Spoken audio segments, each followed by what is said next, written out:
Welcome back to the anatomy series of videos. Up to now we've looked at the upper limb, the shoulder and the arm, and today we're going to go down and look at the forearm and the wrist and some of the intrinsic muscles of the hand. Once again we'll be using the 3D for Medical Complete Anatomy app. You can follow along, and if you're struggling to get access, please contact the library. So let's jump right into it.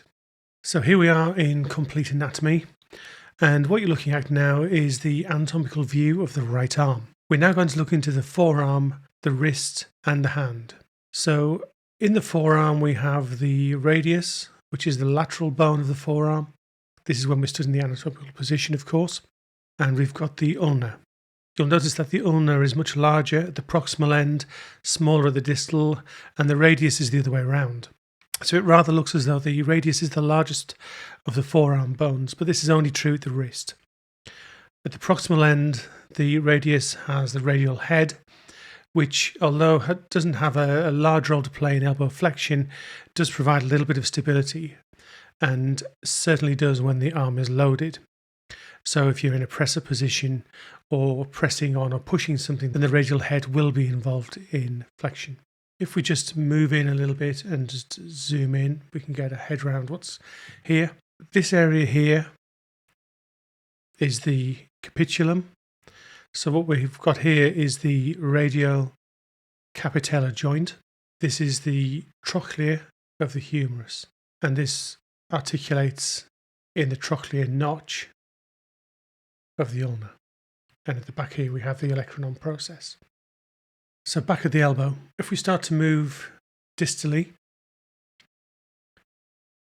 you'll see that there's an unusual shape to the radius and ulna, and this just allows for a bit of space for pronation and supination. It allows the radius to cross over the ulna as the hand moves into pronation, or as the forearm moves into pronation. This space is filled by the interosseous membrane of the forearm, and you can see key points there which nerves and blood vessels push through. You'll also notice that there are a significant amount of ligaments around the wrist, too numerous to mention really, but be aware that they exist and are injured, so it should always be a consideration. Similarly, up at the elbow joint, we covered this last week, strong capsule, medial lateral collateral ligaments and the coronary ligament of the radial head provide the stability at that end. Take the connective tissue out again. As we move down towards the wrist, we can see that there are a number of bones here. These small bones here that fill this joint space are called the Carpal Bones, and there are 8 of them. We usually use the acronym Sally left the party to take Kathy home to remind us of what's in there, but they are essentially moving from the proximal end, the scaphoid, the lunate, the triquetrum, the pisiform, the trapezium, the trapezoid, the capitate, and the hamate. The pisiform basically just means in the form of a P, and if we were to just rotate that, you can see that it's actually unusually sitting on the top there. Also, another key anatomical feature is this hook here.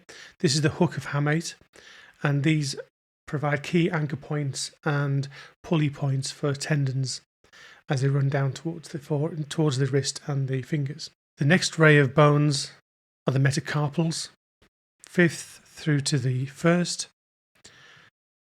and then we move up to the phalanges, again 5th through to the 1st, but you'll notice that at the thumb there are only 2 phalanges, whereas at the fingers there is a proximal, intermediate or middle and a distal phalanx.